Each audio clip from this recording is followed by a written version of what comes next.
मैंने ये सामान डॉरी में दिया, तो वो सबसे पहले ये पूछते थे कि आप ये बता दो कि आपकी इनकम इतनी थी कि आप इतना डॉरी में दे सकें। अगर दहेज देना अपराध है और कोर्ट में आकर के ये क्लेम कर रहे हैं कि हमने ये चीजें दहेज में दी हैं, तो आप एक एडमिशन टू द क्राइम कर रहे हो। जी, आप एडमिट करो कि आपने ये क्राइम किया है। जी जी जी। तो कोर्ट उसको इन्वॉल्व नहीं करती है।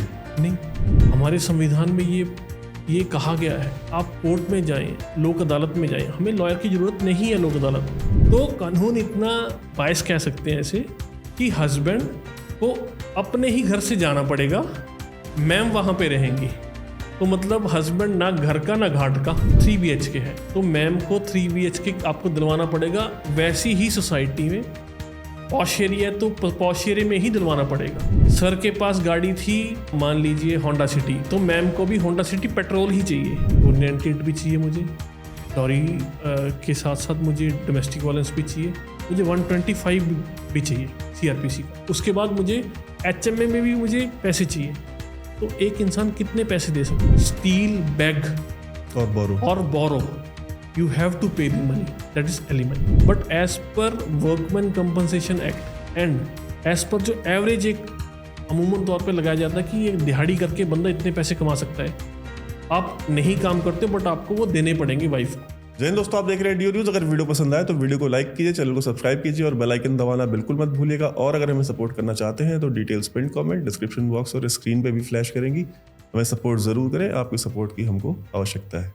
जय हिंद दोस्तों, आप देख रहे हैं DO न्यूज़ और मैं हूं वैभव। आज हमारे साथ हैं वरुण शर्मा जी, लॉयर हैं हाई कोर्ट के। बहुत बहुत स्वागत है सर आपका। हम इनसे कुछ कानून की बातें समझेंगे, क्योंकि नॉर्मली ये होता है कि जब भी लोगों के पास कोई लीगल नोटिस आती है या कोई किसी को थ्रेटन करता है कि I will see you in court, या इस देश में अगर कहीं कोई पुलिस वाला आ जाता है तो पुलिस को देख के सबसे ज़्यादा लोग डरते हैं, जबकि होना एक्चुअली उल्टा चाहिए। पुलिस को देख के लोगों को सेफ फील करना चाहिए। बट हमारे यहाँ अगर पुलिस घर आ जाती है तो लोग डर जाते हैं। तो सबसे पहला तो आप मुझे ये बताइए कि जो सड़क पे गाड़ी चला रहा है, उसको ये कहते हैं कि यार इसका चालान अगर काट दिया, अगर हमारा चालान कट गया तो फिर हमको कोर्ट से जाकर के गाड़ी छुड़ानी पड़ेगी, हमको ये करना पड़ेगा। इससे लोग डरते हैं और फिर डर करके पुलिस वाले को कुछ पैसे दे देते हैं। ठीक है, जो कि सबसे डेली वाली करप्शन ये है। और सड़क पर अगर कोई पुलिस वाला खड़ा भी होता है तो लोग यही मानते हैं कि पैसे कमाने के लिए खड़े हैं। तो ये कानून इस बारे में क्या कहता है, और लोग इतना जो डरते हैं, क्या एक्चुअली उनको डरने की जरूरत है? Vaibhav ji, first of all so kind of you, आपने मुझे इनवाइट किया और you are a big name and fame in India and also world wide. Thank you sir. And मेरी आपको बहुत शुभकामनाएं कि आपका जो ये प्लेटफॉर्म है बहुत तरक्की करे। धन्यवाद। और जहाँ तक ये सवाल है आपका कि लोगों का जब चालान हो जाता है, सड़क पे चलते हैं और आपको एक नॉर्मल इंसान को ही लगता है कि पुलिस वाला पैसे कमाने के लिए खड़ा है, उसमें एक आम इंसान है, उसमें अवेयरनेस की कमी है रिगार्डिंग लॉ। कानून है, लीगल सर्विसेज अथॉरिटी है, हमें पढ़ाया भी जाता है, गवर्नमेंट इसकी पब्लिश भी करती है, लोक अदालत लगती है। फर्स्ट ऑफ ऑल तो हमें जो पब्लिक रोड्स हैं उनका अडेरेंस करना चाहिए, लॉ का, रूल्स और बाय लॉज का उन्हें अडेरेंस करना चाहिए। स्पीड लिमिट हमारी कम होनी चाहिए, हेलमेट हमारी सेफ्टी के लिए, सरकार की सेफ्टी के लिए नहीं है वो। आफ्टर दैट लोक अदालत लगती है, किसी का भी चालान कट गया, सड़क पे चल रहा चालान कट ले, नॉर्मल बात है। फर्स्टली तो कटना ही नहीं चाहिए। सेकेंडली अगर चालान कट भी गया तो सिंपली बहस नहीं करनी चाहिए पुलिस वाले के साथ। अगर पुलिस वाला कोई रोके, बहस नहीं करनी चाहिए, रिस्पेक्टिवली उनसे कहें कि साहब मेरी गलती क्या है, मुझे पर्ची दे दें जो चालान की, मेरा चालान कटा उसका चालान मुझे दे दें, मैं लोक अदालत लगेगी वहाँ पे जाके पेश हो जाऊँगा, जज साहब मुझे जो भी नॉमिनल फाइन होगा वो दे दूंगा, मैं ख़त्म हो जाएगा। बट हमें करप्शन नहीं करनी चाहिए, ना ही पुलिस वाले की तरफ से आनी चाहिए डिमांड, और ना ही हम सप्लाई उनसे करें करप्शन के हिसाब से कि उसे पैसे दे दें। फॉर एग्जाम्पल, एक रेड लाइट है, वो जंप कर दी। अब आम तौर पे एक जो साधारण इंसान है वो क्या कहेगा, सर पैसे लो, छोड़ो, मुझे जाने दो। क्योंकि अगर मैं कोर्ट में आ गया, आपने चालान कर दिया, मैं कोर्ट चला गया, पहले तो मैं अपनी जॉब पे हूँ, जो एक बेचारा हैंड टू माउथ है, 10 से 15 हज़ार कमाता है, बीवी बच्चे हैं, अपनी जॉब से छुट्टी लेगा, कोर्ट जाएगा, एक तो छुट्टी के पैसे कटेंगे, कोर्ट जाएगा, वहाँ पे वकील साहब को फिर ढूंढेगा। अब वकील साहब, चलान है 500 का रेड लाइट क्रॉस करने का, वकील साहब कहेंगे मेरी एक एक्स अमाउंट फीस है, फिर आपको सुबह से लेकर शाम तक वहाँ बैठना पड़ेगा। तो एक आम इंसान है, हमारा बहुत वास्ट देश है, पॉपुलेशन बहुत ज़्यादा है, हर इंसान शॉर्टकट ढूंढता है कि 500 दो, एक दिन भी बचाओ, बीवी बच्चे भी खुश, बॉस भी खुश। हमें ये नहीं करना चाहिए। चालान लें पुलिस वाले से, रिस्पेक्टिवली बात करें, लोक अदालत लगती है, वहाँ जाएं, अपना चालान पेश करें, नो इश्यूज। और वहाँ पे लोक अदालत में हमारे संविधान में ये कहा गया है, आप कोर्ट में जाएं, लोक अदालत में जाएं, हमें लॉयर की ज़रूरत नहीं है। लोक अदालत में जजिस वहाँ पे डाइस पे नहीं बैठते हैं, वहाँ पे आम तौर पे जो जजिस कोर्ट होल्ड करते हैं वो डाइस पे बैठते हैं, हमारा वहाँ पे फासला होता है। लोक अदालत में ऐसा नहीं होता, जजिस भी डाइस से नीचे बैठते हैं, वहाँ 3 या 4 और मेंबर्स बैठते हैं। आप आपका नाम बोलेंगे, आप पर्ची लेके जाएं, अपना जो नॉमिनल सा एज पर लॉ होगा आप भरें और आ जाएं। हमें क्यों डरना है इससे? तो लोक अदालत क्या हर जगह लगती है? लोक अदालत ऑल ओवर इंडिया लगती है। ये ऑनरेबल सुप्रीम कोर्ट ने हर महीने में एक बार लोक अदालत लगती है। ऑनरेबल सुप्रीम कोर्ट हर बार ये लोक अदालत हेल्ड करवाती है। लोक अदालत पखवाड़ा होता है। इससे क्या होता है, एक तो ईज ऑफ लॉ हो गया, आम जन के लिए सुविधा हो गई, और करप्शन कम हो गई। और जो हम आम तौर पे कहते हैं कि हमारा बहुत बड़ा देश है, पेंडेंसी ऑफ केसेस बहुत ज़्यादा है। सुप्रीम कोर्ट में पेंडेंसी 4 करोड़ है, हाई कोर्ट्स में, ऑनरेबल हाई कोर्ट्स में पेंडेंसी बहुत ज़्यादा है, जिला अदालत में, डिस्ट्रिक्ट कोर्ट्स में जो बैकबोन है हमारे जुडिशल सिस्टम की, बहुत बैकलॉग है, वो भी ख़त्म होती है। और सबसे बड़ी बात क्या होती है कि जो जुडिशल ऑफिसर्स होते हैं, इतनी मेहनत करते हैं, इतनी मेहनत से एग्ज़ाम क्लियर करते हैं, उन पे काम का जो वर्कलोड है बहुत ज़्यादा होता है, इंफ्रास्ट्रक्चर है नहीं। एक जुडिशल ऑफिसर हम बिल्कुल नीचे से लेते हैं, दिल्ली में तो एमएम साहब होते हैं, स्टेट्स में सिविल जज होते हैं जूनियर डिवीज़न, जो फर्स्ट पोस्टिंग होती है। अब एक जो सिविल जज जूनियर डिवीज़न है, उनकी अदालत में 100 से लेकर 200 केस होते हैं एक दिन में। क्या ह्यूमनली ये पॉसिबल है कि एक जज साहब 100 से लेकर 200 केस का निपटारा करें? ये नहीं पॉसिबल, नहीं। क्योंकि हर केस की स्टडी भी करनी होगी, हर केस की स्टडी करनी है, हर केस में फैसला सुनाना है। 200 लिटिगेंट्स के साथ एक एक 2-2 बंदे वो भी आते हैं, कोर्ट स्टाफ भी है। और उसके बाद ऑनरेबल हाई कोर्ट और ऑनरेबल सुप्रीम कोर्ट का ये मानना है कि जो कोर्ट की पेंडेंसी है उसे ख़त्म भी करना है। तो अमूमन तौर पे क्या होता है कि जो प्रिजाइडिंग ऑफिसर्स होते हैं उनको ये कहा जाता है कि आपके यूनिट्स बनते हैं। यूनिट्स मींस केसेस, कि आपको एक पर जुडिशल ऑफिसर आपको हर महीने में 30 केस हो गए, 35 केस हो गए, 50 केस हो गए, आपको जजमेंट देनी ही पड़ेगी। तो ये ह्यूमनली पॉसिबल है ही नहीं।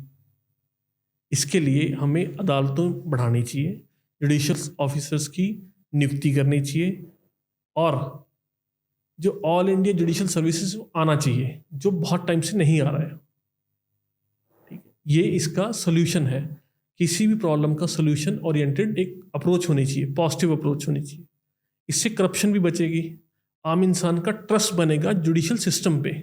हम आम तौर पे कहते हैं कि ब्यूरोक्रेसी गलत है, पॉलिटिशियन गलत है। What about judiciary? वो भी तो एक इंसान है। जुडिशल ऑफिसर जो अपनी चेयर होल्ड कर रहे हैं, अपना कोर्ट होल्ड कर रहे हैं, वो भी तो एक इंसान है। उनकी भी फैमिली है, उनकी भी बीवी है, उनकी बच्चे हैं, तो वो भी तो एक ह्यूमन माइंड है ना। स्टाफ है उनका, नायब कोर्ट साहब हैं, पीपी साहब हैं, लिटिगेंट्स हैं, लॉयर्स हैं। अमूमन तौर पे ये कोर्ट्स में कहा जाता है कि जो कोर्ट है ना, वो working of a court depends upon जज, बार एंड बेंच। जैसे वकील साहब होंगे वैसे जज साहब होंगे। जितने बेहतरीन वकील साहब वहाँ पे अपना केस प्रोड्यूस करेंगे, पेश करेंगे, उस हिसाब से उसकी जजमेंट आ जाएगी।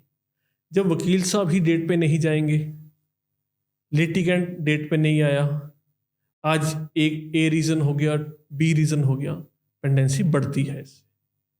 ये करना चाहिए सरकार को, ये ऑनरेबल सुप्रीम को करना चाहिए, ऑनरेबल हाई कोर्ट को करना चाहिए। ये इस सब से क्या होता है, एक आम इंसान का, आम जन का जो सड़क पे दिहाड़ी लगाता है, उसकी बीवी है, उसके बच्चे हैं, उनका ट्रस्ट बिल्ड होता है सिस्टम पे, उनका ट्रस्ट बिल्ड होता है जुडिशरी पे उनका ट्रस्ट बिल्ड होता है, इस स्टेट पे, भारत देश पे।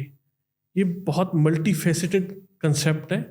एक पुलिस और एक आम जन तक ही ताल्लुकात नहीं है इसका। सुप्रीम कोर्ट को करना चाहिए। सबसे ज़्यादा जो मिसयूज़ होता है इस देश में जो लॉ, और मैं बहुत केयरफुली ये बात कह रहा हूँ कि सब होता है डाउरी का केसेस। सबसे ज़्यादा मिसयूज़ होने वाला जो लॉ है वो यही है। अगर हस्बैंड वाइफ में अगर कहीं कोई प्रॉब्लम हो गई तो डाउरी का केस, अगर if the husband is not living up to the wife's expectations तो डाउरी का केस। इफ हस्बैंड ट्राइज, तो अगर हस्बैंड ये करना चाहता है कि हमने तो ऐसे भी देखा है कि वाइफ जो है वो हस्बैंड का जो पेरेंट्स है उनके साथ नहीं रहना चाहती, और अगर हस्बैंड रिफ्यूज करता है तो वाइफ जो है उसके ऊपर डाउरी का केस लगा देती है, and husband has to go to jail, और उसमें बेल भी नहीं होती। तो ये जो केसेस हैं, और ये इतने ज़्यादा बढ़ गए हैं कि लोग अब आज की डेट में शादी करने से बचते हैं। ये एक बहुत बड़ा की रीज़न है कि लोगों का विश्वास जो है वो शादी की व्यवस्था से भी उठता जा रहा है। जो नई पीढ़ी है खास तौर पे, वो चाहे डाउरी के केसेस हों या जो एक नया फिनोमेना शुरू हुआ है कि हम शादी का वादा करके आपने संबंध बनाया और फिर आपने शादी नहीं की, तो कोई भी लड़की आपकी वाइफ ना भी हो, अगर वो आपकी गर्लफ्रेंड भी है तो भी आप जेल जाते हो। तो मतलब the men in this country are going to jail whether they are getting married और नॉट। और ये दोनों लॉज आप मानते हो कि बहुत ज़्यादा मिसयूज हो रहे हैं?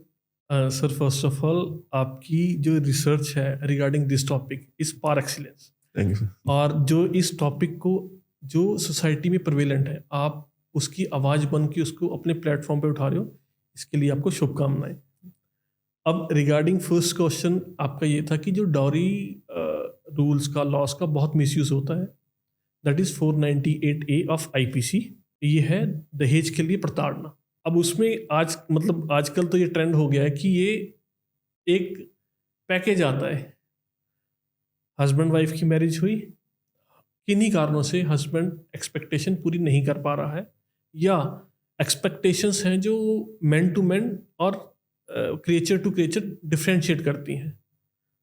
अब जो मोहतरमा हैं, जो बीवी आए हैं नए वाले, उनको लगता है कि नहीं, ये एक्सपेक्टेशन मेरी पूरी नहीं हो पा रही है। 7 साल अभी मैरिज के हुए नहीं हैं।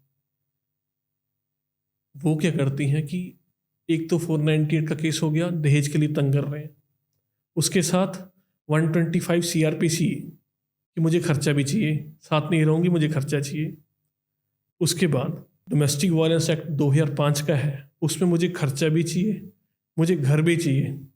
उसी घर में रहूँगी जिसमें मैं ब्याह के वो आई हूँ, उसे कहते हैं मैट्रिमोनियल हाउस। मैं उसी घर में रहूँगी जहाँ मेरी शादी होकर मेरी डोली आई थी।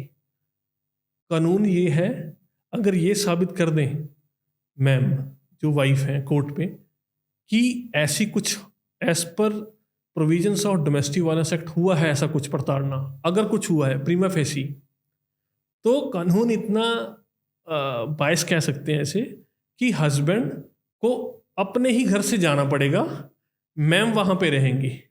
तो मतलब हस्बैंड ना घर का ना घाट का, वाइफ वहाँ रहेंगी जिसका मैट्रिमोनियल होम है, जो अभी 2 दिन पहले या 2 महीने पहले दूसरे घर से यहाँ आई है। अगर ये नहीं दे सकते तो जितना बड़ा 3 BHK है तो मैम को 3 BHK आपको दिलवाना पड़ेगा। वैसी ही सोसाइटी में पॉश एरिया है तो पॉश एरिया में ही दिलवाना पड़ेगा। सर के पास गाड़ी थी मान लीजिए होंडा सिटी, तो मैम को भी होंडा सिटी पेट्रोल ही चाहिए, डीजल नहीं चलेगी, क्योंकि सर मेंटेन करते थे पेट्रोल गाड़ी। फ़र्क तो कुछ नहीं है, 9 रुपये का फ़र्क है वो डीजल और पेट्रोल के अंदर। बट लॉ ये है। तो जो हमारा भारतीय संस्कृति का जो कंसेप्ट है वो मेल और फीमेल का है, सोसाइटी बनाने का। वो कंसेप्ट सांस्कृतिक तौर पे वो कंसेप्ट ये नहीं है कि एक मेल है और एक फीमेल है। वो कंसेप्ट ये है कि ये दोनों सोसाइटी बनाते हैं। ऑनरेबल सुप्रीम कोर्ट ने भी अभी रिसेंटली ये कहा है, जो ये गे मैरिज पे था, ऑनरेबल सुप्रीम कोर्ट ने इस बात को माना है ये कि सोसाइटी का जो बेस है, जो बैकग्राउंड है, वो है मेल एंड फीमेल जो क्रिएशन करती है आगे, उसी से सोसाइटी बनेगी। तो अगर इस सोसाइटी में ऐसा लॉ होगा जो आजकल बहुत मिसयूज कह सकते हैं, word to word, man to man, city to city, state to state differ करता है, बट ये मिसयूज है। एक ऑनरेबल जस्टिस थे एस.एन. ढींगरा साहब, ऑनरेबल दिल्ली हाई कोर्ट में। उनको अमूमन तौर पे ये माना जाता था कि ये प्रो हस्बैंड है। तो वो ये कहते थे कि जैसे 498 का केस आया, ट्रायल तो चलती है सेशन कोर्ट में या एमएम साहब की कोर्ट में। अब जैसे बेल के लिए 498 के केस में ऑनरेबल हाई कोर्ट में चले गए, एस.एन. ढींगरा साहब, honourable justice, retired justice Dhingra साहब वहाँ पे होल्ड कर रहे थे कोर्ट। तो वो जो फीमेल साइड का पक्ष था उनसे पूछते थे, अच्छा आपकी ये लिस्ट होती है ना कि मैंने ये दिया, ये दिया, ये दिया, 1 to 50 on the scale of 1 to 50 मैंने ये लिस्ट दे दी है, मैंने ये सामान डॉरी में दिया। तो वो सबसे पहले ये पूछते थे कि आप ये बता दो कि आपकी इनकम इतनी थी कि आप इतना डॉरी में दे सकें। आजकल वो ऐसे जजेस कहाँ हैं? आजकल भी तो ये हो रहा है ना, मिसयूज हो रहा है। आजकल वो ऑनरेबल जजेस कहाँ हैं? आजकल वो ऑनरेबल कोर्ट्स कहाँ हैं जो एटलीस्ट ये तो पूछे कि जो आपने एक लिस्ट बना के दी है कि हमने दहेज में ये दिया, दहेज में ये दिया है। पहले तो दहेज देना ही पाप है, ये भी लॉ है, डॉरी प्रोहिबिशन एक्ट। दहेज लेना भी पाप है और तो देना भी पाप है ना? अच्छा एक सेकेंड, यहाँ पे जो कैच पॉइंट है जी, अगर दहेज देना अपराध है हाँ कानून के हिसाब से, जी, तो हर अपराध की कोई सजा भी होती होगी, जी, ठीक है? जी, तो अगर दहेज देना अपराध है और कोर्ट में आकर के ये क्लेम कर रहे हैं कि हमने ये चीजें दहेज में दी हैं, तो जी। आप एक एडमिशन टू द क्राइम कर रहे हो, जी, आप एडमिट करो कि आपने ये क्राइम किया जी, है, जी, जी, जी। तो कोर्ट उसको इन्वॉल्व नहीं करती है। नहीं, मेरा सवाल, मेरे आपके सवाल का आंसर यही था मेरा कि आजकल वो जजेस कहाँ हैं? डॉरी प्रोहिबिशन एक्ट तो दोनों के लिए लगता है ना। हाँ। आप डॉरी देते हो वो भी गुनाह है, डॉरी लेते हो, मांगते हो वो भी गुनाह है, मांगना भी गुनाह है। तो जो दहेज दे रहा है उसकी सजा क्या है? उसको सजा कोर्ट देगी। कोर्ट जब एक बार चार्जशीट फाइल होगी, फर्स्ट ऑफ ऑल एक एफआईआर हो जाती है, कोर्ट में चार्जशीट इन्वेस्टिगेशन होती है, फिर चार्जशीट फाइल होगी। चार्जशीट फाइल होने के बाद ऑनरेबल जज साहब पीपी साहब को सुनते हैं और प्रोसिक्यूशन को सुनने के बाद फिर डिफेंस काउंसिल को सुनते हैं, लड़के पक्ष को सुनते हैं। तो उस टाइम पे जो चार्ज फ्रेम होता है सीआरपीसी के हिसाब से, उसमें ये बहस होती है कि ये जो मेरे खिलाफ एलिगेशन लगे हैं ये सच है या नहीं, प्रीमा फेसी। तो एटलीस्ट जज साहब उस टाइम तो पूछें कि आप बेटी आप ये कह रही हैं कि मैंने ये सामान दिया, गाड़ी दी, ये दिया, ये दी। एटलीस्ट आप ये तो पूछें कि आपकी समर्था थी उस टाइम ये सामान देने की। आपने 50 चीज़ें गिनवा दी, गाड़ी गिनवा दी, क्या आपकी उस टाइम पे ये समर्था थी, आपके फादर साहब की थी, आपकी खुद की थी कि आप इतनी डॉरी दे सके? कोई नहीं पूछता। एंड जज साहब अमूमन तौर पे जो ये डॉरी के केसेस हैं, 498 के केसेस हैं, ये चलते हैं एमएम साहब के पास दिल्ली में, जितनी मेट्रोपॉलिटन मजिस्ट्रेट्स हैं। अमूमन तौर पे ये महिला कोर्ट है, डेजिग्नेटेड कोर्ट्स हैं दिल्ली में, जैसे मेट्रोपॉलिटन, वहाँ पे महिला जज ही होती हैं।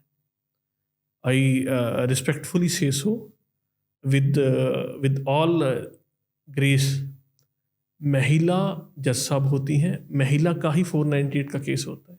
तो किसकी सुनी जाती है? कौन सुनता है वहाँ पे?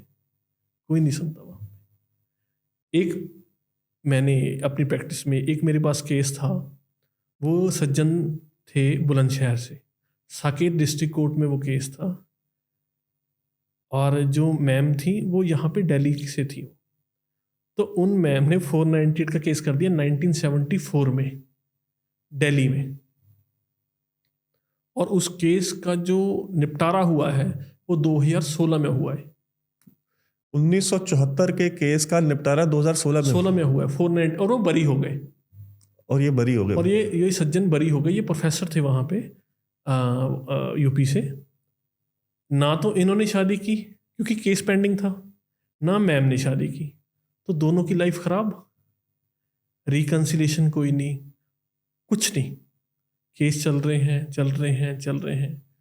आजकल जो 2 या 4 साल से नया ट्रेंड शुरू हुआ है, जब भी मैम कोई भी 498 का जो केस दर्ज करवाने जाती है, वो 3 केस कराती हैं सीधे। 498 भी चाहिए मुझे, डॉरी के साथ साथ मुझे डोमेस्टिक वायलेंस भी चाहिए, मुझे 125 भी चाहिए सीआरपीसी का, उसके बाद मुझे एचएमए में भी मुझे पैसे चाहिए। तो एक इंसान कितने पैसे दे सकता है? ज़रूरत के हिसाब से पैसे होने चाहिए ना। आज हस्बैंड एंड वाइफ रह रहे हैं दिल्ली में, अमूमन तौर पे 50,000 तक का एक एवरेज आप सर्वाइवल कर सकते हो। अब वही मैम कोर्ट चली जाती हैं किन्हीं कारणों से, अब वही मैम जाके कहते हैं कि जी मुझे खर्चा चाहिए 70,000 रुपये। वो हस्बैंड कहाँ से ला के देगा? कोई नहीं पूछता, कोई जुडिशल ऑफिसर ये नहीं कहता कि आप ये तो बताओ कि कैसे, मतलब आप इस 70,000 का करोगे क्या?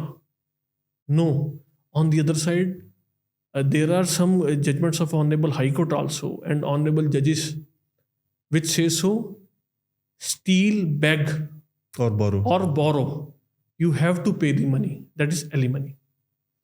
मतलब आपको लड़की को या बीवी को आपको पैसे देने पड़ेंगे, भले आप अफोर्ड नहीं कर सकते हो, चाहे चोरी करो, चाहे डाका डालो, चाहे उधार लो।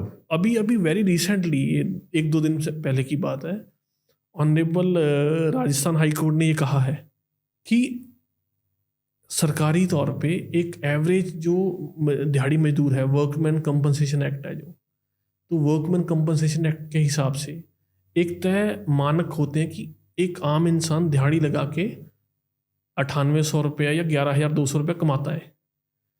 तो ऑनरेबल हाई कोर्ट ने ये कहा है कि ठीक है, आप कमाते नहीं हो, मान लिया आपकी बात, but as per workman compensation act and as per जो एवरेज एक अमूमन तौर पे लगाया जाता है कि ये दिहाड़ी करके बंदा इतने पैसे कमा सकता है, आप नहीं काम करते बट आपको वो देने पड़ेंगे वाइफ को। कहाँ से देगा वो? कोई सवाल नहीं, कोई अदालत नहीं, कोई सुनवाई नहीं, पेंडेंसी ऑफ केस बहुत ज़्यादा। हस्बैंड बोरो करे, देने पड़ेंगे पैसे, स्टील करे, वो चोरी में अंदर जाएगा। बीवी कहाँ से, एलिमनी कहाँ से आएगी? जब हस्बैंड ही अंदर चला गया तो एलिमनी कहाँ से आएगी? मेंटेनेंस कहाँ से आएगा? कोई नहीं पूछता। This is misuse. ये तो कहीं ना कहीं इस लॉ को चेंज हो, बिकॉज अगर जो कोर्ट भी है, कोर्ट भी तो उस जो लॉ पार्लियामेंट ने बनाया है उस लॉ को ही इम्प्लीमेंट कर रही है ना जी। तो जज साहब कोई अपनी विम्स एंड फैंसीज के ऊपर तो नहीं बोल रहे जी। लॉ तो ये तो कहीं ना कहीं सरकार को चेंज करना चाहिए ना। आप लॉ चेंज कर दीजिए तो भाई कोर्ट जो है वो लॉ के हिसाब से फैसले देना शुरू करेंगे, तो कहीं ना कहीं ये कमी तो बेसिकली सरकार की है। अब इसमें सर ये देखें कि जो हमारा क्रिमिनल जूरिस्प्रूडेंस सिस्टम है, एक Bombay high court, honourable Bombay high court क्या कहता है एक पॉक्सो के केस में कि this is not, this case is to be acquitted, this gentleman has to be acquitted because वो स्किन टू स्किन टच नहीं हुआ। The definition of in POCSO is not this one. उनको बरी कर दिया उन्होंने। ऑनरेबल दिल्ली हाई कोर्ट या honourable Punjab high court and Haryana high court ऐसा नहीं करता है। तो जो एक वहाँ भी ऑनरेबल हाई कोर्ट जस्टिस बैठे हैं, वहाँ भी ऑनरेबल हाई कोर्ट जस्टिस बैठे हैं। पैन इंडिया आईपीसी जो क्रिमिनल जूरिस्प्रूडेंस सिस्टम है वो आईपीसी से चलेगा, एविडेंस एक्ट से चलेगा और सीआरपीसी से चलेगा। तो क्या हम जो सीआरपीसी, एविडेंस और आईपीसी हैं, क्या हम उनके मुताबिक चल रहे हैं? क्या ऑनरेबल जजेस, लॉ तो एक ही है, पार्लियामेंट ने लॉ तो एक ही बनाया, क्रिमिनल जूरिस्प्रूडेंस तो एक ही बनाया, क्या जो ऑनरेबल हाई कोर्ट जजेस हैं क्या वो इस डेफिनेशन पे सहमत नहीं है जो डिफाइन किया हुआ है पॉक्सो में? हम उस पे तो हम जो लॉ डिफाइंड है पार्लियामेंट द्वारा, ऑनरेबल सुप्रीम कोर्ट की जजमेंट्स के द्वारा, और ये लोअर जुडिशरी का काम नहीं है लॉ को डिफाइन करना। ऑनरेबल सुप्रीम कोर्ट और honourable high court of respective courts states वो ये डिसाइड करती हैं, वो लॉ को डिफाइन करती हैं। तो अगर हम अपनी सर्टनटी एंड सिमिलैरिटी हम अपने ऑनरेबल हाई कोर्ट्स में नहीं ला पा रहे हैं तो लोअर जुडिशरी कैसे करेगी काम? 498 का केस हो गया, आपने एंटीसिपेटरी बेल लगा दी सेशन कोर्ट में, सेशन कोर्ट हस्बैंड को बेल नहीं देती है, बाकियों को जो रिश्तेदार हैं उनको बेल दे देती है। ठीक है, आप चले जाओ, कोई बात नहीं, एंटीसिपेटरी बेल आपकी होगी। हस्बैंड को नहीं देती है, वो चला जाता है, वो अप्रोच करता है ऑनरेबल हाई कोर्ट को। ऑनरेबल हाई कोर्ट कहते हैं ये लिस्ट है, ये लिस्ट है, अब आप तय करो कि ये पैसे दे रहे हो, उसके बच्ची है, अगर कोई आगे बच्चा है उनके नाम पे एफडी जमा करा दो, कोर्ट में एफडी रख दो। तो अगर हम पार्लियामेंट के द्वारा बनाए गए लॉ को हम इम्प्लीमेंट नहीं कर पा रहे हैं, सर्टेनिटी नहीं है उस लॉ में, सिमिलैरिटी नहीं है उस लॉ में, ऑथेंटिसिटी कैसे आएगी उसमें? Same law, same POCSO act पूरे इंडिया में वो चल रहा है, वो उसी के अंदर प्रोसिक्यूशन होती है, उसी के अंदर कार्रवाई होती है। बॉम्बे हाई कोर्ट का एक व्यू अलग है, Punjab and Haryana high court का व्यू अलग है, ऑनरेबल दिल्ली हाई कोर्ट का व्यू अलग है। तो ये कैसे सिमिलैरिटी आएगी? ये जजिस पे डिपेंड करता है। मैं जब भी पढ़ता हूँ और ये मैं देखता हूँ, criminal law is all about the discretion of honourable जजिस। क्रिमिनल लॉ में जो जो जो डिस्क्रिशन है ना जजिस के पास बहुत है। उसी केस में 428 फॉर एग्जांपल 428 एक धोखाधड़ी का मामला हो गया। एक इंसान ने, ए ने बी से 10 लाख की धोखाधड़ी कर दी, ठीक है जी। सेशंस कोर्ट बेल नहीं देती कि आपने धोखाधड़ी की है। ऑनरेबल हाई कोर्ट कहता है, एक ऑनरेबल हाई कोर्ट ने कहा कि नहीं, this is cheating, you must face the music and face the trial. On the other hand एक तीस्ता सीतलवाड़ मैडम है गुजरात से, उन्होंने एक धोखाधड़ी का उन पे केस हुआ गुजरात में। 8 करोड़ की उन पे एलिगेशन था एफआईआर के मुताबिक कि उसमें 8 करोड़ की उन्होंने फॉर्जरी कर दी। On luckily I was also present in the honourable court of supreme court, तो वो हेयरिंग चल रही थी। आई स्टिल रिमेंबर कि तीस्ता सीतलवाड़ मैम की तरफ से बहुत सीनियर एडवोकेट साहब हैं, कपिल सिब्बल साहब अपीयर हुए और सरकार की तरफ से अपना पक्ष रखने के लिए राज्यसभा ऑनरेबल राज्यसभा मेंबर हैं और सीनियर एडवोकेट साहब हैं महेश जेठमलानी साहब पेश हुए गुजरात पुलिस के लिए।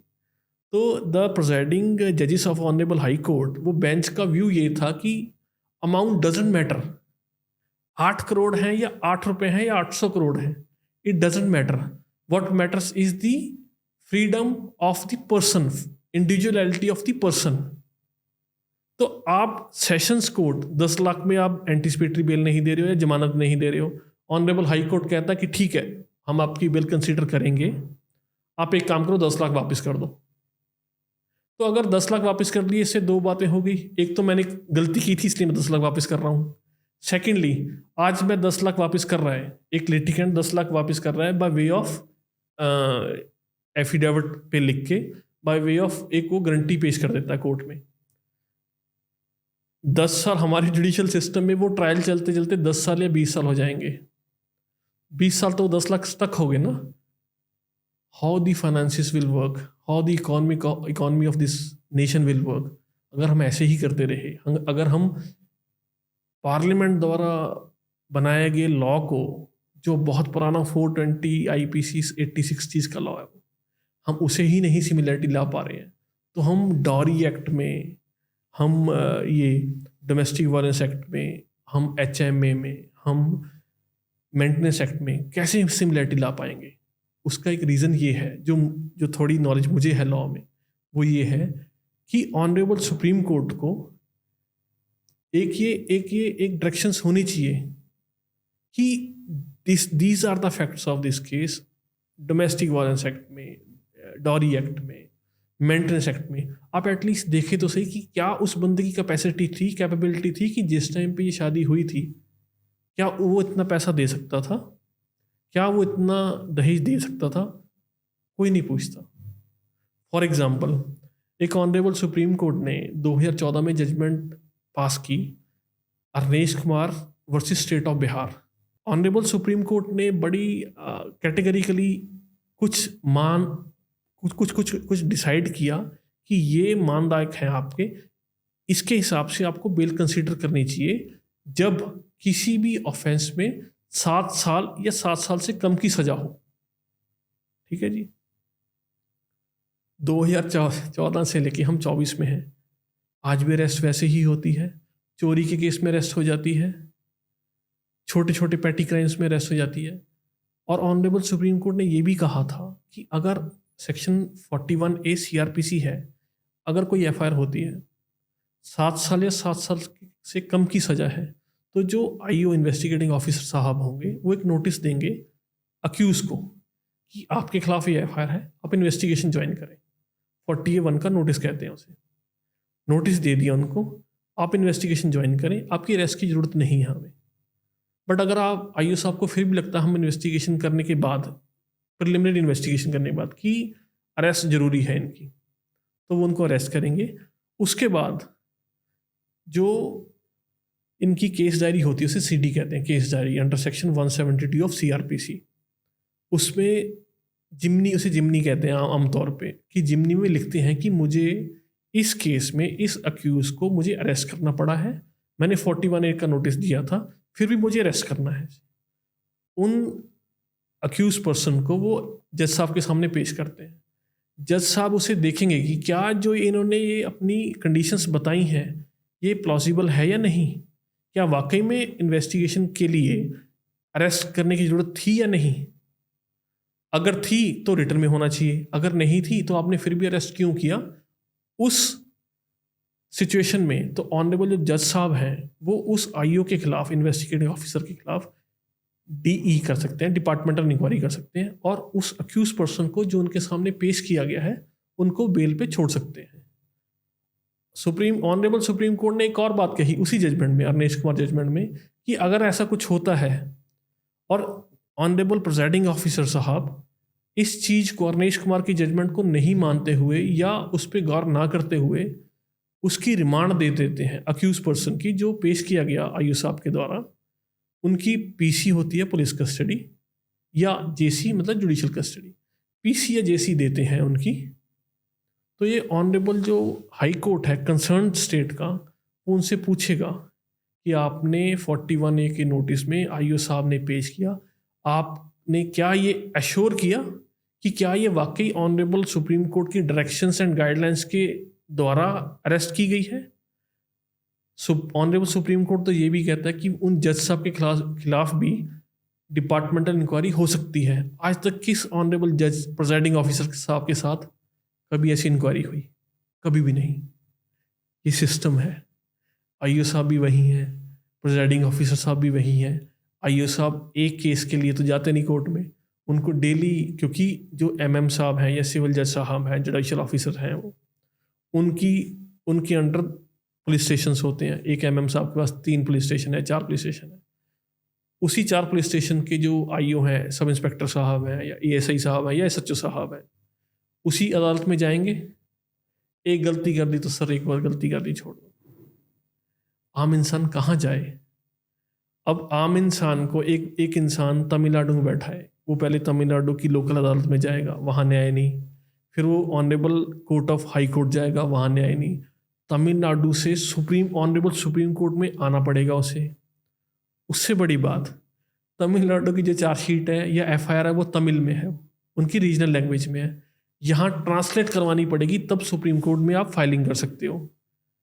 एक पेज के 500 रुपये लगता है ट्रांसलेट करने के लिए, आपका केस फाइल करने के लिए एक पेज को, और चार्जशीट अमूमन तौर पे 200 एवरेज 200 250 100 200 पेज की होती है। तो अगर इंसान ट्रांसलेशन के लिए 50,000 खर्च कर गया, वकील साहब भी करेगा, वहाँ 50 सेकंड के लिए सुनवाई नहीं होती सुप्रीम कोर्ट में, कहाँ जाए? ये पार्लियामेंट को भी सोचना चाहिए, ईज ऑफ लॉ करना चाहिए। नहीं तो एक दूसरा मुद्दा इसमें आपने एक जो बहुत बात बोली कि 7 साल या उससे कम सजा जिन आरोपों में है, जिन मुकदमों में, तो उसमें अरेस्ट नहीं होना है जी, उसमें आप अरेस्ट नहीं कर सकते। ये सुप्रीम कोर्ट का आदेश है, ऑनरेबल सुप्रीम कोर्ट ने कहा है। यहाँ पे तो शक पे अरेस्ट कर लेते हैं, मतलब आप देखिए, किसी ने आरोप लगा दिया कि मुझे शक है कि मेरे घर में चोरी इसने करी है। अब उस चोरी की जो सजा है वो शायद 6 महीने भी नहीं होगी जी, लेकिन वो अरेस्ट हो गया जी। बहुत सारे केसेस हैं जिन केसेस में 7 साल से कम सजा होती है जी। अगर प्रूफ हो भी जाए जी, ठीक है, तो 7 साल के ऊपर की सजा ही नहीं है, प्रावधान ही नहीं है, तो जज साहब अपनी मर्जी से तो दे नहीं सकते जी। तो बट पुलिस उठा लेती है, तो उस केस में क्या कर सकते हो? उस केस में क्या लीगल रेमेडी है? उसमें लीगल रेमेडी तो ये है कि फॉर एग्जाम्पल एक चोरी के केस में, थेफ्ट के केस में एक अक्यूज को पकड़ा गया, उनको पेश किया गया जज साहब के सामने, जो कंसर्न इलाका मजिस्ट्रेट साहब होते हैं उनके सामने पेश किया गया।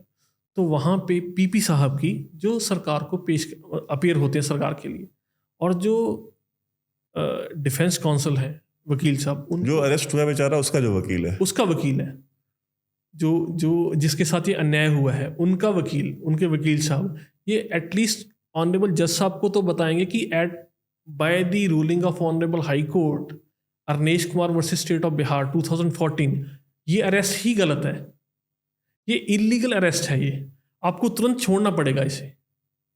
Where is the judiciary? जज साहब कहाँ है? अमूमन तौर पे हम कहते हैं कि पुलिस वाले गलत, अमूमन तौर पे कहते हैं कि मेरा काम नहीं हुआ, एमएलए साहब के पास गया था या अपने विधायक जी के पास या एमसी साहब के पास गया था, काम नहीं हुआ, वो गलत हो गए। अब जो जज साहब हैं वो पेपर क्लियर करके आए हैं, लॉ पढ़ के आए हैं, वो बाउंड डाउन है by the constitution of India. उनकी ये ड्यूटी है कि जब आपके सामने आईओ साहब ने किसी भी अक्यूज पर्सन को पेश किया, एटलीस्ट आप उससे पूछे तो सही कि ये चोरी का केस था, इसमें सज़ा कितनी थी, 3 साल, अरेस्ट क्यों किया तुमने? अच्छा मुझे जिमनी दिखाओ, अपनी सीडी दिखाओ, केस डायरी दिखाओ, एटलीस्ट केस डायरी तो पढ़ें जज साहब। ये क्यों नहीं करते हैं? अमूमन तौर पे ये क्यों नहीं होता है? एक जज साहब हैं, दिन में 200 केस लगे हैं उनके पास, वो मैकेनिकली ठीक है, जेसी है या पीसी है, सब जेसी चाहिए थी, ठीक है 14 दिन की जेसी होती है, जुडिशल कस्टडी 14 दिन की। तो वहाँ पे जो रोल है वो वकील साहब का रोल है, वो एडवोकेट साहब जज साहब को अप्राइज कराएं कि जनाब ये जजमेंट है, आप एटलीस्ट इसको तो फॉलो करो। नहीं होता है वो। आप कंसर्न्ड जो इलाका मजिस्ट्रेट साहब हैं वो किसी भी स्टेट के हैं, जैसे दिल्ली है, दिल्ली में एमएम साहब होते हैं, एमएम साहब ने हो सकता है नहीं देखा हो, सीडी नहीं देखी है, जिमनी नहीं देखी, और मे बी उनके ध्यान में ना रहा हो, उन्होंने जेसी दे दी या पीसी दे दी। तो उस कंडीशन में जो उनके वकील साहब हैं वो ऑनरेबल हाई कोर्ट को अप्रोच करें इन कंटेम्प्ट ऑफ कोर्ट। ये कंटेम्प्ट ऑफ कोर्ट है, ये एक साधारण मामला नहीं है, ये कंटेम्प्ट ऑफ कोर्ट है कि सुप्रीम कोर्ट की दी हुई जजमेंट को ना तो एमएम साहब ने कोई गौर किया, ना ही आईओ साहब ने गौर किया, ना ही पीपी साहब ने ये फैक्ट जज साहब के पास रखे। उस कंडीशन में एक अभी recently Chandigarh honourable high court of Punjab and Haryana, उन्होंने किया ऐसे। हमारे पंजाब में, मैं पंजाब से हूँ, वहाँ माइनिंग बहुत होती है, इलीगल माइनिंग रैम्पेंट है, ड्रग्स और माइनिंग 2 ही चीज़ें होती हैं पंजाब में जो आजकल नटोरियस है। तो आईओ साहब ने, एसएचओ साहब ने एक इंसान को माइनिंग के केस में अरेस्ट कर लिया, 41A का नोटिस नहीं दिया। वो सज्जन ने, जो अक्यूज पर्सन थे जिनको अरेस्ट किया गया, उनके एडवोकेट साहब ने ऑनरेबल हाई कोर्ट को अप्रोच किया। ऑनरेबल हाई कोर्ट ने उस एसएचओ साहब के खिलाफ, उस आईओ साहब के खिलाफ एक नोटिस इशू किया कंटेम्प्ट ऑफ कोर्ट का, कि आपने ऑनरेबल सुप्रीम कोर्ट की जजमेंट को फॉलो क्यों नहीं किया। Honourable high court, honourable supreme court बार बार रिपीटेडली कहते रहते हैं कि at least follow the judgement of Arnesh Kumar judgement. कौन करता है फॉलो? अब इसमें जो आम इंसान है, जो अक्यूज कस्टडी में है, पहले वो वकील साहब की फीस देगा निचली अदालत की, उसके बाद फिर वकील साहब करेगा वो हाई कोर्ट में, उसके बाद रिलीफ मिले या ना मिले, आम इंसान के जो पैसे हैं, जो 15,000 महीना कमा रहा है, जो 20,000 महीना कमा रहा है, 50,000 तो वकील साहब ले गए निचली अदालत के, 50,000 फिर वो देगा। मैं एवरेज बता रहा हूँ, जज वकीलों की फीस बहुत होती है, तो वो हाई कोर्ट में पैसे देंगे। वो जजिस कहाँ है? जजिस को फॉलो करना चाहिए लॉ। लॉ हमारे लिए है। अगर जैसे पुलिस में ये कहा जाता है, the best espionage has been happened in the streets of city by the constable. जो इन्फॉर्मेशन कांस्टेबल के पास होती है ना एस्पोनेज की, वो डीजीपी साहब के पास नहीं होती, क्योंकि नीचे से ही इन्फॉर्मेशन चलती है। और मुझे ऐसा लगता है कि अगर हमारी निचली अदालतें, एमएम साहब की अदालत, सिविल जज साहब की अदालत, ये जो हमारे फंडामेंटल राइट्स हैं, इसके प्रोटेक्टर हैं हमारी निचली अदालत।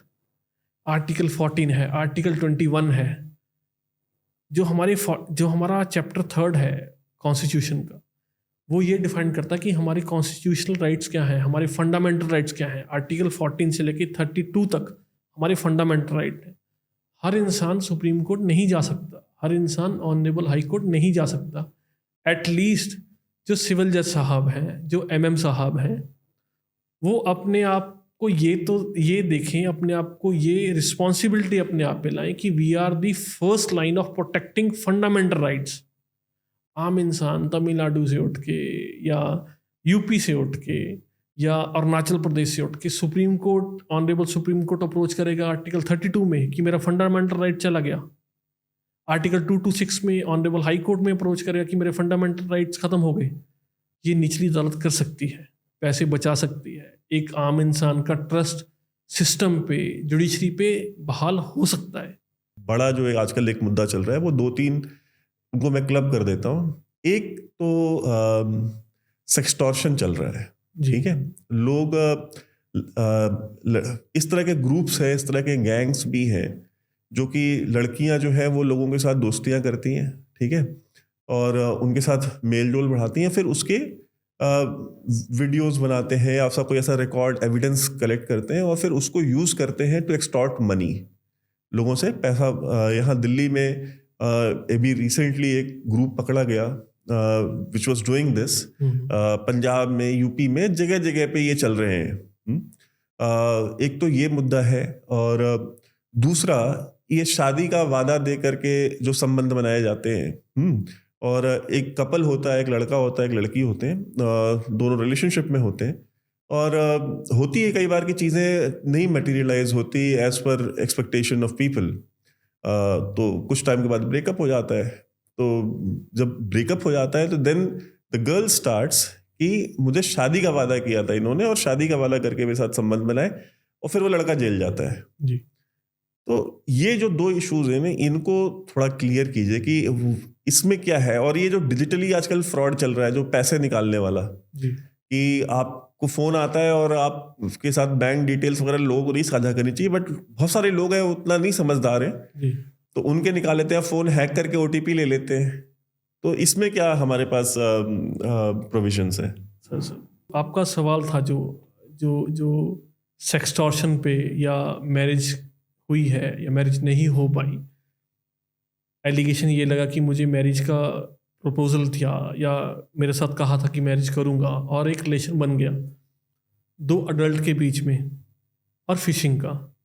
तो फर्स्ट ऑफ ऑल जो आजकल मुद्दा है सेक्सटॉर्शन का, बेसिकली ये मुद्दा सेक्सटॉर्शन का है क्या? अमूमन तौर पे ये देखा गया है कि आप आजकल व्हाट्सएप है, आपको एक वीडियो कॉल आती है, आप फ़ोन पिक नहीं करते हो, और अगर आपने फ़ोन पिक कर लिया तो आपकी 2 सेकंड या 4 सेकंड या 5 सेकंड आप वीडियो पे बात करेंगे, उस तरफ से एक और फीमेल होंगे, वो आपका स्क्रीन कैप कर लेते हैं।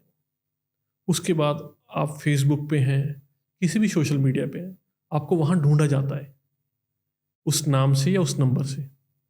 फिर आपको ये कहा जाता है कि देखो आपकी फेसबुक आईडी ये है, इंस्टाग्राम आईडी आपकी ये है, आपका नंबर हमारे पास है, आप शादीशुदा हो, आप नौकरी कर रहे हो, आप गवर्नमेंट सर्वेंट हो, आप हमारे अकाउंट में इतने पैसे डालो। नहीं डालोगे तो आपकी वीडियो हमारे पास है, जिसको वो मॉफ्ट करते हैं, जिसको वो फैब्रिकेट करते हैं, एआई के थ्रू करते हैं।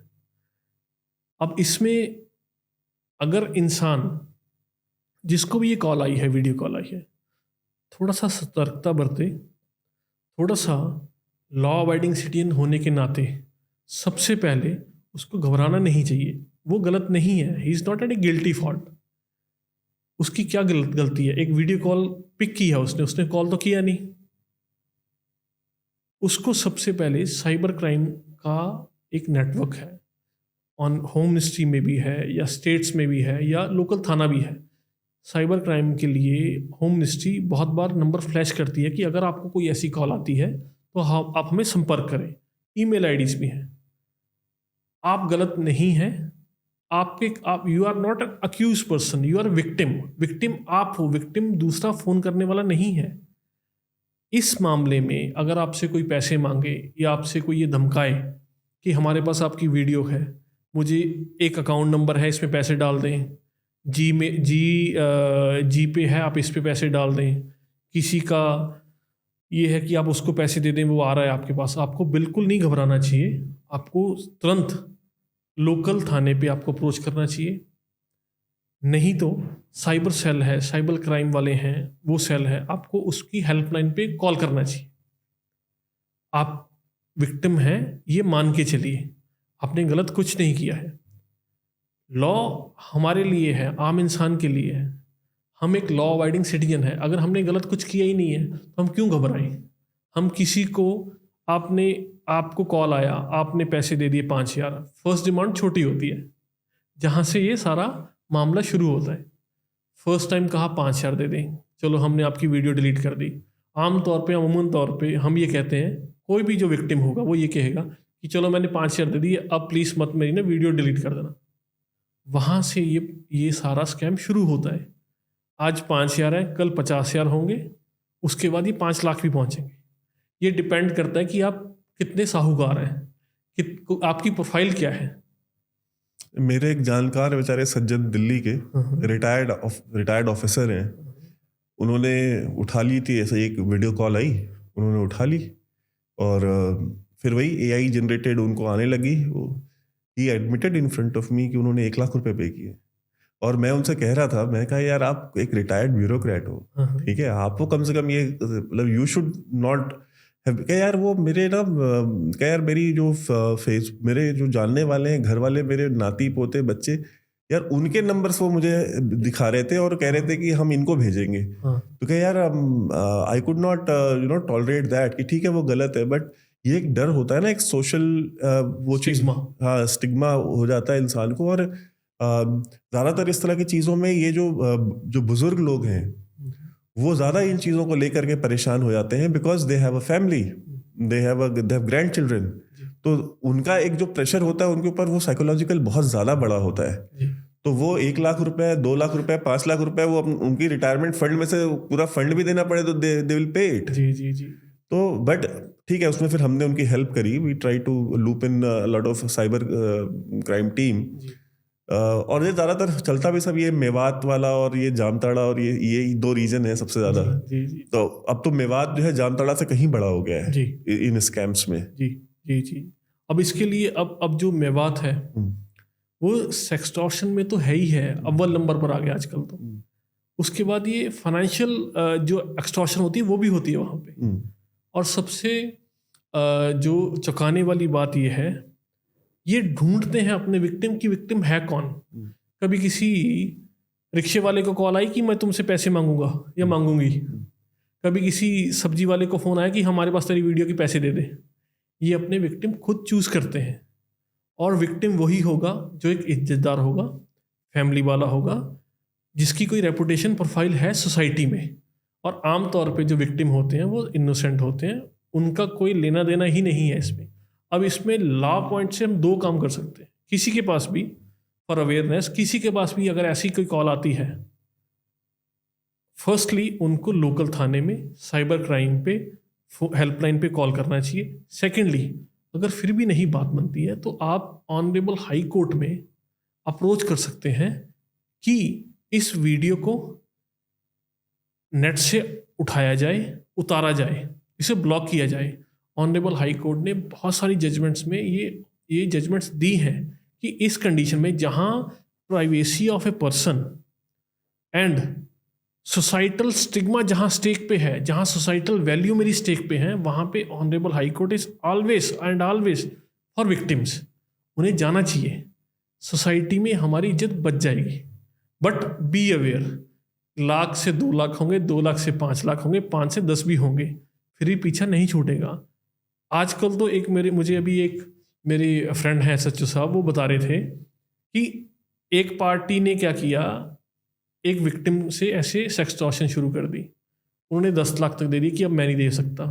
फिर उसी पार्टी ने वही नंबर किसी और पार्टी से शेयर कर दिया कि अब तुम एक्सटॉर्शन करो इनसे, हमारा काम पूरा हो गया, हमने जितने एक्सटॉर्ट करना था कर लिए, 10 लाख हमने लेने थे हमने ले लिए, अब तुम शुरू करो। फिर 10 लाख और देने पड़े। इसलिए अवेयरनेस बहुत ज़रूरी है। अब आपकी बात थी मैरिज का प्रपोजल होके वो एक रिलेशन टर्न सोर, है ना। अब आजकल की जो सोसाइटी में जो जो अडल्ट्स हैं या जो मेल एंड फीमेल है, बॉय एंड गर्ल हैं, आजकल की सोसाइटी में हम इतने ज़्यादा अवेयर हो गए हैं, हमें सब पता है कि हम कर क्या रहे हैं। हमें ये भी पता है कि मैसेज आने का मतलब क्या है, हाई का मतलब क्या है और हाई का मतलब क्या है। ठीक है, ये कंसेंट पे डिपेंड करता है। सेक्शन 375 ऑफ आईपीसी डिफाइन करती है कि what is rape. Section 87 of IPC defined consent. क्या जो दो मेल एंड फीमेल हैं, जो दो बालिग हैं, अडल्ट्स हैं, क्या वो जो एक रिलेशन बना है, क्या वो कंसेंट थी वहाँ पे या नहीं थी? क्या उस कंसेंट को कैसे लिया गया लड़की से? क्या वो विलफुल कंसेंट थी लड़की की रिलेशनशिप के लिए? क्या वो कोर्सिव थी, फ्रॉड था या थ्रेट थी? ऑनरेबल सुप्रीम कोर्ट ने वे बैक इन 2009 ये बहुत कैटेगरिकली डिफाइंड किया था। Bunty versus state of Bihar था वो 2009 का केस। उसमें ऑनरेबल सुप्रीम कोर्ट ने बहुत कैटेगरिकली डिफाइन किया था कि कंसेंट होती क्या है। अगर शादी का बहाना देके रिलेशन बनते हैं और वो शादी नहीं हो पाती है, क्या वो रेप कहलाया जाएगा या नहीं कहलाया जाएगा? और जो प्रॉमिस किया गया रिलेशनशिप में, रिलेशनशिप का मतलब ये नहीं होता कि शादी ही होगी, और रिलेशनशिप का मतलब ये भी नहीं होता कि शादी नहीं होगी। This depends upon the consent of two adult persons, जो बालिग हैं, जो अपनी भलाई का, अपनी माँ बाप की इज्जत का, सोसाइटी का एक नज़रिया है कि सोसाइटी हमारे इस काम को, हमारे इस रिलेशनशिप को कैसे परसीव करेगी। ऑनरेबल सुप्रीम कोर्ट ने कैटेगरिकली कहा कि रेप डजंट मीन कि आपका एक मेल का और फीमेल का रिलेशनशिप शुरू हुआ और उस टाइम पे एक रिलेशनशिप था, एक फ्रेंडशिप थी, एक कोर्टशिप थी। क्या आप जो लड़के ने उस टाइम पे आपको प्रॉमिस किया था कि मैं आपसे शादी करूंगा, फिर रिलेशनशिप बनाया, फिर रिलेशनशिप वो शादी से नहीं हो पाया, क्या उस टाइम पे फ्रॉड था उसके माइंड में? फॉर एग्जाम्पल, अभी एक लेटेस्ट जजमेंट थी ऑनरेबल सुप्रीम कोर्ट की। एक लड़का और एक लड़की मिले आपस में वेबसाइट पे, सोशल मीडिया का ज़माना है, वेबसाइट पे मिले वो दोनों आपस में मिले। लड़का चाहता था कि लड़की से शादी हो, किन्हीं कारणों से शादी नहीं हो पाई। जो विक्टिम थी, अलेज्ड विक्टिम थी, उन्होंने एफआईआर करवा दी कि इन्होंने मेरे साथ गलत काम किया है, फिजिकल रिलेशनशिप डेवलप किए हैं, ये प्रॉमिस करते हो कि मैं आपसे शादी करूंगा। हाँ, बट इस सज्जन ने मुझे रिलेशनशिप बनाने, जब हमारा शुरुआत हुआ ये कोर्टशिप का, उसके बाद हमारा रिलेशनशिप शुरू हुआ, मुझे अपने घर वालों से मिलाया, मुझे अपनी बहन से मिलवाया, मुझे अपने माँ बाप से मिलवाया, मुझे अपनी मौसी से मिलवाया। दिस शोज कि जो लड़का था उसका फेक प्रॉमिस नहीं था, उसने यही इंट्रोड्यूस करके मिलवाया कि ये लड़की है, हम आपस में एक दूसरे को जानते हैं, हमारी कोर्टशिप है, हम शादी करना चाहते हैं। ये बट नेचुरल है कि कोई भी हमारे पद्धति में, हमारे समाज में कोई भी लड़का या लड़की अपने घर वालों को किसी दूसरे मेल से या फीमेल से मिलवाएगा। ये तो नहीं कहेगा कि हमारा रिलेशनशिप है या हमारा रिलेशनशिप बन चुके हैं, जैसा आमतौर पे कहा जाता है। वो तो ऐसे ही मिलवाएगा ना कि this is the girl, she knew me, I knew her, हम एक दूसरे को लाइकिंग है हमारी, हम शादी करना चाहते हैं, यही कहेगा ना। इसके अलावा तो कुछ बेडरूम की बात कौन बताएगा अपने माँ बाप को? तो ऑनरेबल सुप्रीम कोर्ट ने उसमें ये कहा कि जो वो सज्जन थे जिनको बरी किया गया आफ्टर 8 इयर्स, ये कहते हुए कि जो ये मैम थी, जो अलेज्ड विक्टिम थी, जिन्होंने ये रेप का केस किया उस सज्जन के खिलाफ, वो खुद एक्साइज इंस्पेक्टर थी। तो उन्हें लॉ तो पता ही है, एक्साइज इंस्पेक्टर हैं आप फर्स्ट लाइन ऑफ कमांड हैं, आप लॉ को एग्जीक्यूट करने के लिए। आपको तो पता है कि क्या फेक प्रॉमिस है, क्या थ्रेट है, क्या कोर्सिव स्टेप्स हैं, आप तो जानते हो ना ये कोर्जन क्या है, फिर भी आप ये कह रहे हो, जबकि लड़के ने अपनी तरफ से आपको इंट्रोड्यूस किया अपने माँ बाप के, अपने घर के सज्जनों से, तो ये रेप नहीं है। हमें ये समझना चाहिए, हमें ये अवेयरनेस लानी चाहिए। हर केस, हर रेप केस ये नहीं होता कि मैरिज का प्रपोजल था, वो हो नहीं पाया। इट डिपेंड्स अपॉन 2 थिंग्स और अदर 3 थिंग्स। Firstly consent. 2 बालिग, मेल और फीमेल, उनकी कंसेंट थी, और वो कंसेंट थी कैसे? विलफुल कंसेंट थी। बालिग हैं, लॉ ये डिसाइड करता है, लॉ ने ये लॉ के हिसाब से एक प्रिजम्पशन है कि इस उम्र के बाद 18 और 21 के बाद लड़का और लड़की अपनी भलाई के बारे में समझ सकते हैं। और जो डेफिनेशन है रेप की, उसमें कंसेंट की एज भी है 18 ईयर्स। 18 साल के नीचे कंसेंट नहीं होती वो लड़की की। 18 साल की अगर कोई लड़की है, फीमेल है, उसका रिलेशनशिप बनता है किसी जेंटलमैन के साथ, किसी मर्द के साथ, बॉय के साथ, तो वो 18 साल से ऊपर वो अपनी तरफ से सोच सकती है क्या अच्छा है क्या बुरा है। लॉ ये प्रिज्यूम करता है कि कंसेंट थी वो 18 साल से ऊपर, उस टाइम पे जब इनका रिलेशनशिप शुरू हुआ था। सेकेंडली, जिस टाइम पे इनका रिलेशनशिप शुरू हुआ था, कोर्टशिप रादर शुरू हुई थी, कि क्या उस टाइम पे जो जेंटलमैन है, जो मेल पार्टनर है, उसकी इंटेंशंस क्या थी? क्या उसकी इंटेंशन थी कि वाकई में वो समझेगा, आपस में दोनों पार्टी समझेंगी, चलेगा, कोर्टशिप चलेगी, फिर इसे मैच्योर करेंगे बाय वे ऑफ मैरिज? क्या उसकी जो इंटेंशन थी वो ठीक थी? और थर्डली, आजकल की जो समाज की पद्धति है, जो समाज का वातावरण है, मेल और फीमेल का चेंज हो चुका है। आजकल हमारे पास फ़ोन है, हमारे पास मल्टीमीडिया प्लेटफॉर्म्स हैं, हमारे पास ट्विटर है, फेसबुक है, आजकल टिंडर भी है, टिंडर से ज़्यादा भी हो चुके हैं। तो आजकल ऑनरेबल मेघालय हाई कोर्ट ने ये कहा है कि नाउ-अ-डेज इन पॉक्सो एक्ट कंसेंट नहीं मानी जाती। 18 साल से नीचे कंसेंट नहीं मानी जाती। भले ही 16 साल की कोई बच्ची हो, कोई बहन हो, उसने कंसेंट दी हो विलफुली। एक 6, 7वीं, 8वीं या 9वीं क्लास का बच्चा इतने ही एज का होता है, 10वीं का बच्चा इतनी एज का होता है। अगर उसने कंसेंट दी भी है एज पर पॉक्सो एक्ट, वो कंसेंट नहीं है, फिर भी लड़का प्रोसिक्यूट हो जाएगा। ऑनरेबल मेघालय हाई कोर्ट ने वेरी रिसेंटली ये कहा है कि अब पार्लियामेंट को वो टाइम आ गया है कि अब पार्लियामेंट को सोचना चाहिए कि क्या हम कंसेंट की एज एज पर पॉक्सो एक्ट क्या हम कम कर सकते हैं। Honourable Madhya Pradesh high court का भी यही व्यू था कि क्या हम कंसेंट की age for courtship and relationship क्या हम वो कम कर सकते हैं। इस पे विचार करना चाहिए पार्लियामेंट को। और एक आपका था फिशिंग तो सर ऐसा है वैभव साहब कि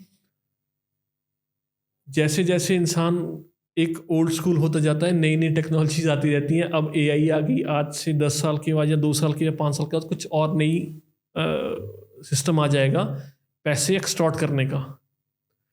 तो मैं तो, हालांकि मैं भी कोई ज़्यादा टैक्स हैवी नहीं हूँ, मैं तो सिर्फ इतना ही कहना चाहूँगा, बाय लॉ ये है कि आप लॉ का एडहेरेंस करें। फाइनेंशियल एंड इकोनॉमिकल आपको अवेयरनेस होनी चाहिए। आपको ये पता होना चाहिए कि आपको अगर कोई मैसेज आ रहा है, क्या आपके बैंक के थ्रू वो मैसेज आ रहा है नहीं आ रहा है, फर्स्टली। सेकेंडली, मैं टैक्स हैवी नहीं हूँ, तो आप हो यहाँ पे, सर हैं यहाँ पे, मैं किसी से पूछ सकता हूँ कि क्या ऐसा हो सकता है। गवर्नमेंट भी बहुत ऐड चलाती है, हज़ारों करोड़ का बजट है सिर्फ ऐड के लिए, for public awareness, for consumer awareness. मानना चाहिए हमें, फाइनेंशियली हमें अवेयर होना पड़ेगा। Thank you.